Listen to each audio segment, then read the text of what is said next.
and welcome to 5 Dynamite Photoshop CC time-saving tips that you need to know. Now I'm trying to pack as much as I can into a short time because I know, like me, you're busy. So this is a series of short videos packed full of Photoshop time-saving tips to help you get the mostest for the leastest. Okay, first on the agenda, the Rotate View tool. Now sometimes it's more intuitive for you to paint in certain directions. Now for me, that's horizontal. So trying to get rid of these lines here is a bit of a problem for me because I'm like painting uphill. Now I could go and rotate the complete document round, but there's an easier way. There is Rotate View where it just rotates the view for you. Okay, so let's have a look at that. Well, we can go down here and it's stacked with the hand tool. We can go to the hand or the Rotate View tool or the keyboard shortcut of R. We get the little symbol of the rotate, and then what we do is we just drag and rotate round.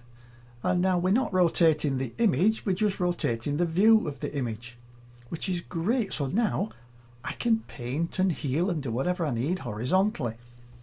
So if I zoom in a little bit, and let's just say we'll try the healing brush, and we'll try and just get rid of one of these lines. So I'm going to hold the Alt key down and take a sample point and then just drag along the line. And you see I'm working horizontally.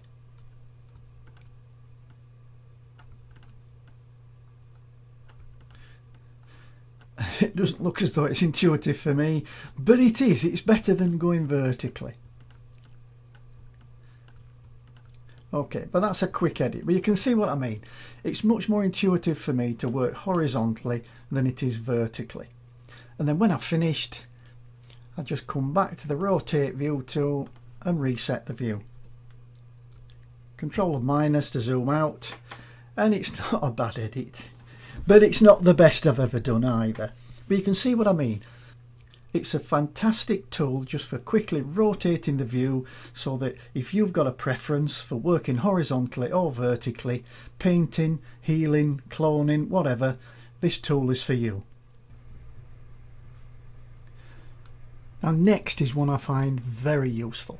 How to find the dead center of your document. Now there's loads of reasons you might want to do it, and I use it an awful lot now. And there's a simple, super easy way to do it, and we're going to use guides.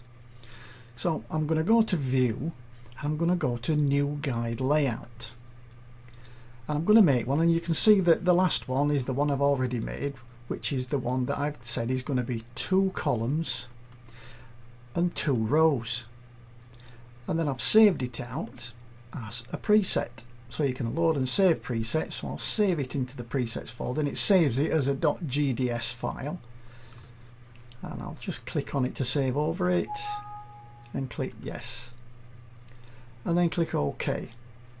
So now I've got an easy way of identifying the dead center of my document. Now there is an easy keyboard shortcut for accessing this, and that's to hold the Control key down and hold the semicolon key. Now the semicolon key is like next to the L key on my keyboard. If you're on a Mac, it's Command and semicolon. So that's it. How to find the dead center of your document, dead easy.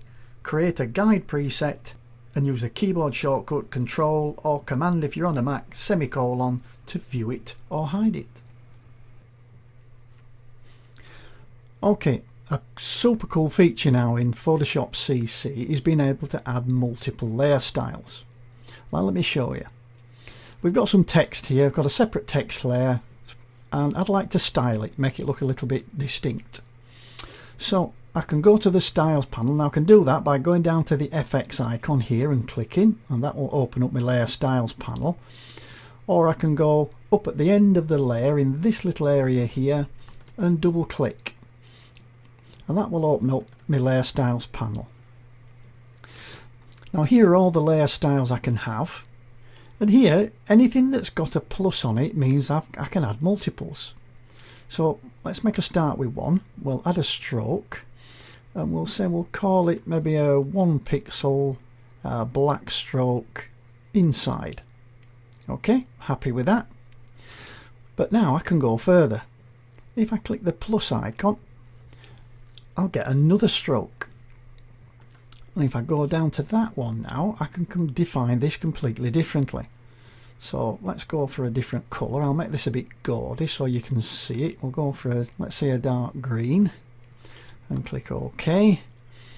But this time let's say go outside with it, and we'll give it a little bit more size. So there you can see I've now got my green on top of the black stroke. Okay, let's make it even more gaudy than this. We'll add another stroke. Okay, we'll click on that, we'll add another stroke. I'll click on it to make sure it's active. And then let's say go for a white. Let's try a white on this one. And we'll make it go outside again, but we'll make it even thicker. So now I've got 3 strokes on top of one another. I've got a black stroke round the edge of the red, I've got a green stroke on the outside of that, and now I've got a white stroke surrounding everything. Is that not so cool? And you can do that with anything that you've got this plus sign on. Okay, well that's it. How to add multiple styles.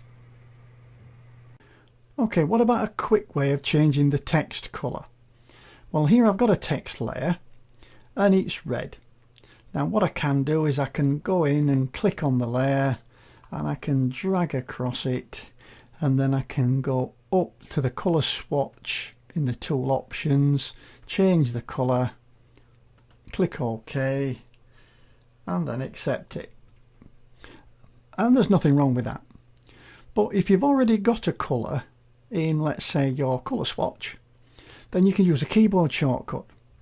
So here you can see I've got 2 colours in my foreground and my background colour swatches, like a browny one and a bluey one. And the keyboard shortcut for fill from foreground colour works on text. So if I want to fill from foreground colour, I'm going to press Alt and Backspace, and that's going to fill from that foreground colour. I can also do Control and Backspace or Command and Backspace if you're on a Mac, and it'll fill from my background colour. And if you want to pick a colour to actually use with this, then if you just quickly press B for your brush tool and hold the Alt key down, you'll get your colour sampler. And if you just want to go and say, let's go to here, we'll click and sample that colour, it puts it straight into the foreground colour swatch for us, and then Alt and Backspace copies it to the text. Okay, there we have it. A quick way of changing the colour of your text using fill from foreground and background colour keyboard shortcuts. Alt and Backspace and Control and Backspace. Or if you're on a Mac, Option and Backspace and Command and Backspace. Okay, changing opacity from the keyboard. Super simple, save you loads of time. Here I've got a layer document, and my layer 1 here, it's got an area that's filled with white, and then on top of that I've got a text layer. They've both got a drop shadow layer style on. So let's start with layer 1 first. And to make this work you have to have the move tool active. So I'm going to press the V key on the keyboard to make sure that the move tool's active. Then I'm going to press a number. So let's say number 9, we'll make that 90% opaque. A 6, a 3, make it 30% see-through.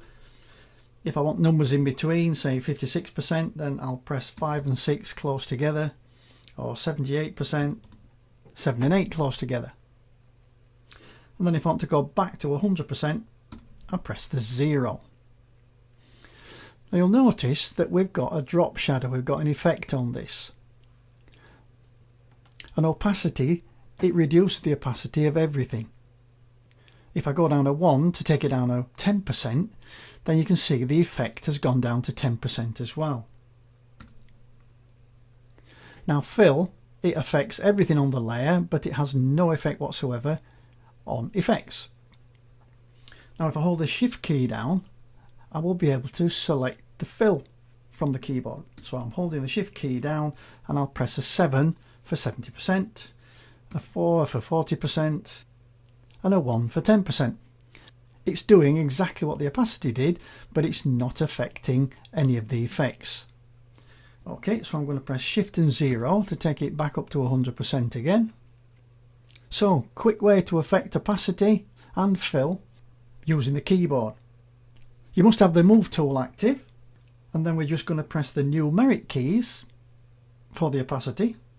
So 9, 60%, 30%, 0 back up to 100%, and we're going to hold the shift key down if we want to affect the fill. So shift and 7 for 70%, shift and 5 for 50%, shift and 3 for 30%, and then shift and 0 for 100% again. Well, that's it for now. 5 tricks and tips in Photoshop CC to supercharge your workflow and save you time. If you found it useful, please give me a thumbs up or leave a comment below the video. Keep your eyes peeled for part 2, even more tricks and tips to make your life easier. I'll see you in the next video. Bye for now.